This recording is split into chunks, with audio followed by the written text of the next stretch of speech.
وہ سختہ ہو گیا ہے، زندہ ہیں۔ عمر بن عبدالعزیز رضی اللہ رحمت اللہ علیہ فرمانے لگے، ارے بھتیجو زندہ نہیں ہے، قبر کا عذاب جلدی شروع ہو گیا ہے، بل عجل اللہ بالعقوبہ، چھپاؤ جلدی چھپاؤ۔ عمر بن عبدالعزیز جس تخت پر بیٹھے اس پر سلیمان تھا، اس پر ولید تھا، اس پر عبد الملک تھا، ان تینوں نے اپنے من کو راضی کیا، عمر بن عبدالعزیز نے اپنے رب کو راضی کیا۔ جب عمر بن عبدالعزیز کا وقت آیا مرنے کا تو انہوں نے بلایا رجا بن حیوہ سے، فرمایا کہ میں نے عبد الملک بن مروان چاچا بھی تھے سسر بھی تھے، ان کی بیٹی فاطمہ سے شادی ہوئی تھی، میں نے اس کو قبر میں اتارا، کفن کی گرہ کھول کے دیکھا تو اس کا چہرہ قبلے سے ہٹ چکا تھا، رنگ کالا سیاہ پڑ چکا تھا۔ عبد الملک بن مروان گورا چٹا تھا، یہ جگہ سرخ تھی، کالا۔ پھر میں نے ولید کو قبر میں اتارا، اس کا بیٹا 10 سال حکومت کی، اس نے 21 سال حکومت کی، اس نے 10 سال کی، ولید بن عبد الملک۔ میں نے اس کے کفن کی گرہ کو کھول کے دیکھا تو اس کا رنگ سیاہ ہو چکا تھا اور قبلہ کی طرف سے چہرہ پھر چکا تھا۔ پھر اس سلیمان کا واقعہ تو ابھی سنایا، پھر اس سلیمان کو قبر میں اتارا اور اس کے کفن کی گرہ کو کھول کے دیکھا تو اس کا چہرہ قبلے سے ہٹ چکا تھا۔ اب میں جا رہا ہوں، مجھے دیکھنا۔ پہلے تینوں نے حکومت کی پوجا کی اور عمر بن عبدالعزیز نے اپنے اللہ کی پوجا کی۔ انہوں نے ایک بڑا عجیب خطبہ دیا جب خلیفہ بنے، اے لوگو، بچپن میں شعر و شاعری کا شوق تھا تو میں شاعر بنا، تھوڑا سا اٹھان ہوئی تو علم کا شوق لگا، میں نے علم حاصل کیا، جوان ہوا تو فاطمہ بنت عبد الملک سے عشق ہوا، میں نے اس سے شادی کی، اب اللہ نے مجھے حکومت دے دی ہے، اب تم دیکھو کہ میں اس سے اپنے اللہ کو راضی کروں گا۔ ہمارے حکمران تو ووٹ سے آتے ہیں اور چلے جاتے ہیں 4-5 سال کے بعد، ان کی وراثت میں حکومت آ رہی ہے اور 3 بر اعظم پر حکومت ہے، اور ایسا روب دبدبہ ہے بنو امیہ کا، کوئی ان کے سامنے سر نہیں اٹھا سکتا۔ 3 بر اعظم میں زکوٰۃ لینے والا کوئی نہ بچا، 3 بر اعظم میں سوال کرنے والا کوئی نہ بچا، 3 بر اعظم میں ظالم کوئی نہ بچا، 3 بر اعظم میں مظلوم کوئی نہ بچا۔ لیکن خود کیسا رہا؟ گھر آئے، فاطمہ بڑے اچھے دن گزرے ہیں، اب امتحان ہے، میں تیرا حق نہیں ادا کر سکوں گا، طلاق لینی ہے میں حاضر ہوں، ساتھ دینا ہے تو میرے اپنے حق معاف کرو، اپنے حق معاف کرو۔ فاطمہ جیسی عورت انسانی تاریخ میں کوئی نہیں آئی، سیاسی لحاظ سے، سیاسی۔ دادا مروان بادشاہ، باپ عبد الملک بادشاہ، بھائی ولید بادشاہ، دوسرا بھائی سلیمان بادشاہ، تیسرا بھائی ہشام بادشاہ، چوتھا بھائی بادشاہ اور اپنا خامن بادشاہ، 7 نسبتوں سے یہ عورت شہزادی ہے۔ کائنات انسانی تاریخ میں اتنی بڑی عورت کوئی نہیں آئی، سیاسی۔ فاطمہ کہنے لگیں، عمر میں نے سکھ کے دن تیرے ساتھ گزارے ہیں، دکھ میں تجھے چھوڑ کے نہیں جاؤں گی، جاؤ میں نے اپنے سارے حق معاف کی۔ پھر حضرت عمر بن عبدالعزیز کی راتیں اور دن کیسے گزرے؟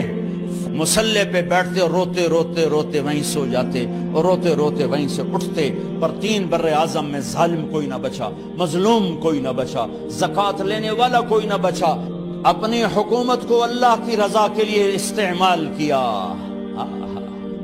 کیسے استعمال کیا؟ سارے مال فاطمہ کا سارا زیور بیت المال میں ڈال دیا، تنخواہ پہ آ گئے، عید کا موقع آیا، بچوں نے ماں سے کہا ہمیں کپڑے لے کر دو، عید آ رہی ہے، ہر آدمی اپنے بچوں کے لیے کپڑے لے رہا ہے، ہمارے بچے بھی کہہ رہے ہیں کپڑے لیں، جاؤ بھائی لو۔ فاطمہ کے پاس عمر 3 بر اعظم کے بادشاہ کے بچے آ رہے ہیں، ماں جی عید آ رہی، کپڑے تو لے دیں، ابا سے کہیں، کہ ابا سے بات کرتی ہوں۔ ابا تشریف لائے، خزانے لبالب بھرے ہوئے گندم کے ڈھیر کی طرح، کہ امیر المومنین بچے کپڑے مانگ رہے ہیں۔ فاطمہ میرے پاس تو پیسے نہیں، میں کہاں سے کپڑے لے کر دوں؟ میرے پاس تو پیسے کوئی نہیں.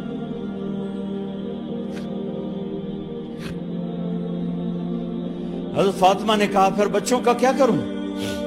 کہا پھر مجھے بھی نہیں پتا کیا کروں. اس کے پہلے 3 حکمرانوں نے لوٹ مار کے بازار گرم کیے، ظلم و ستم کے پہاڑ توڑے، اور آج اسی خزانے پہ ایک شخص بیٹھا ہے جو اللہ کو راضی کرنے کے جھنڈے گاڑ رہا ہے. تو فاطمہ نے کہا آپ ایسا کریں، اگلے مہینے کی تنخواہ ایڈوانس لے لیں، اس سے میں اپنے بچوں کو کپڑے لے دیتی ہوں، اور گھر کا خرچہ میں مزدوری کر کے گھر کی روٹی چلا لوں گی. ارے اپنی تاریخ پڑھو، صرف ڈرامے ہی نہ دیکھتے رہ جاؤ، صرف گانے ہی نہ سنتے رہ جاؤ. اور بھی دکھ ہیں زمانے میں محبت کے سوا. انہوں نے اپنے بلایا وزیر خزانہ مزاحم، اپنا ہی غلام. ہاں بھائی مزاحم، ہمیں بچوں کے کپڑے چاہیے، تو اگلے مہینے کی تنخواہ ایڈوانس مل جائے. وہ کہنے لگے امیر المومنین آپ مجھے لکھ کر دے دیں کہ آپ 1 مہینہ زندہ رہیں گے، میں آپ کو تنخواہ دے دیتا ہوں. عمر بن عبدالعزیز سر جھکایا، اٹھے، گھر گئے. فاطمہ میرے بچوں سے کہہ دو کہ تمہارا باپ کپڑے لے کے نہیں دے سکتا. اپنی تاریخ تو دیکھو. عید کا دن آ گیا، خلیفہ وقت عید کی نماز پڑھاتے تھے، نمازیں بھی خلیفہ وقت پڑھاتے تھے. بنو امیہ کا خاندان ملنے کے لیے آ رہا ہے. سارے سرداروں کے بیٹے اعلیٰ پوشاک، اعلیٰ لباس ملنے آ رہے ہیں. تھوڑے دیر بعد دیکھا تو بچے بھی ملنے آ رہے ہیں. امیر المومنین کی حیثیت سے بچے باپ کو ملنے آ رہے ہیں، اور ان کے جسموں پر پرانا لباس ہے. حضرت عمر انہیں دیکھ کر ادھر اپنے سرداروں کے بچے دیکھے تو زرق برق پوشاکیں، اپنے بچوں کو دیکھا. ارے اس باپ سے پوچھو جو سب کچھ کر سکتا ہو اور پھر مٹھی بند کر لے کہ نہیں میں نے حرام کی طرف نہیں جانا. بچوں کو دیکھا تو آنکھیں ڈبڈبا گئیں، آنکھوں میں آنسو آ گئے. فرمایا میرے بچوں آج تمہیں اپنے باپ سے گلہ تو ہوگا کہ آج ہمارے باپ نے کپڑے ہی نہ لے کے دیے. ان کے ایک بیٹے ہیں عبد الملک، ان سے بھی 4 ہاتھ آگے تھے، ان سے پہلے ہی فوت ہو گئے تھے. کہنے لگے ابا جان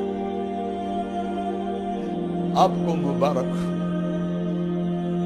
آج ہمارا سر بلند ہے، ہم شرمندہ نہیں ہیں، آپ کو مبارک ہو. آپ نے قومی خزانے میں بددیانتی نہیں کی ہے، ہم شرمندہ نہیں ہیں. انسانوں کو کپڑوں پہ نہیں تولا جاتا.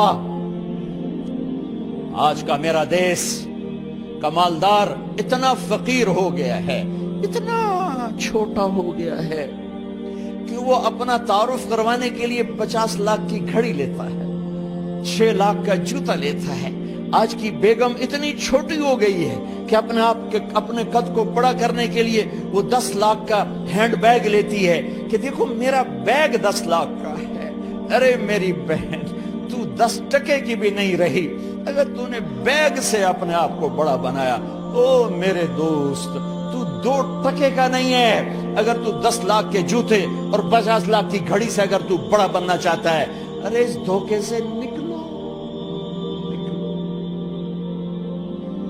برینڈڈ کہاں جا رہے ہو؟ جب تم اپنی ذات میں بے قیمت ہو تو رب ذوالجلال کی قسم تمہاری گھڑیاں، تمہارے بیگ، تمہاری گاڑیاں، تمہارے بنگلے تمہاری عزت کو بڑھا نہیں سکتے.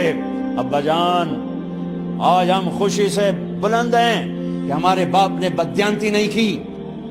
گھر میں تشریف لائے، کہنے لگے فاطمہ کچھ پیسے ہیں، میرا انگور کھانے کو جی چاہ.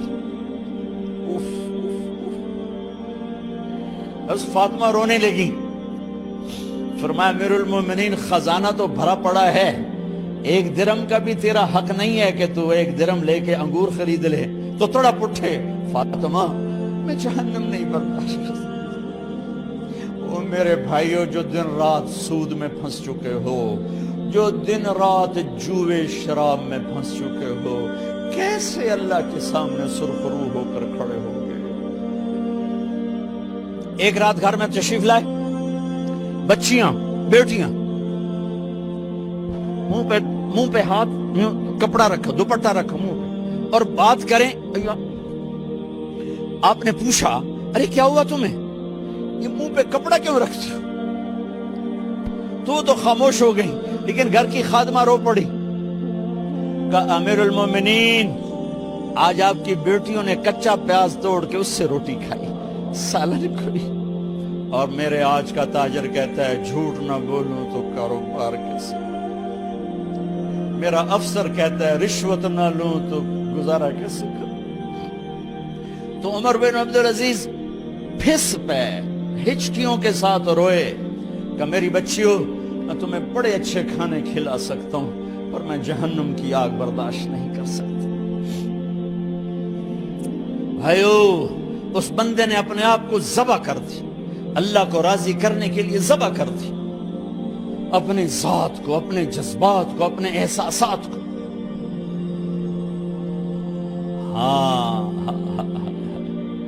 اب اللہ نے صلہ کیا دیا، جب انتقال ہوا ہونے لگا تو بلایا رجا کو، جو میں بات پہلے چھوڑ کے ادھر ان کی تھوڑی سیرت بتائی کہ رجا اب میں مرنے لگا ہوں۔ عبد الملک کالا ہو گیا تھا، ولید کالا ہو گیا تھا، سلیمان کالا ہو گیا تھا۔ یہ کیوں کالے ہوئے تھے؟ یہ بے نمازی نہیں تھے، بدکاری نہیں کرتے تھے، کسی کی طرف ان کی میلی آنکھ نہیں اٹھی کبھی۔ یہ ظالم تھے، ظالم، انسانوں کا خون پیا، مال میں خیانت کی، اس پر اللہ نے چہرے پھیر دیے۔ آج عمر بن عبدالعزیز جا رہا ہے کہ دیکھو میں جا رہا ہوں، مجھے دیکھو میرے ساتھ کیا ہوتا ہے۔ ان کا انتقال ہوا، ان کی میت قبر کے کنارے رکھی گئی، اور اب نیچے اتارنا ہے۔ سلیمان کی میت کو اتارنے لگے تو ہلنے لگا، اور عذاب قبر پہلے شروع ہو گیا۔ عمر کی میت کو جب قبر کے قریب کیا گیا، ایسے ہوا کا جھونکا آیا، ایک پرچہ ایسے لہراتا ہوا یوں آیا، یوں آیا، یوں آیا، اور عمر کے سینے پر گر گیا۔ لوگ کٹھے ہو گئے، پرچے کو کھول کے دیکھا گیا تو اس پہ لکھا تھا بسم اللہ الرحمن الرحیم، براءۃ من اللہ لعمر ابن عبد العزیز من النار۔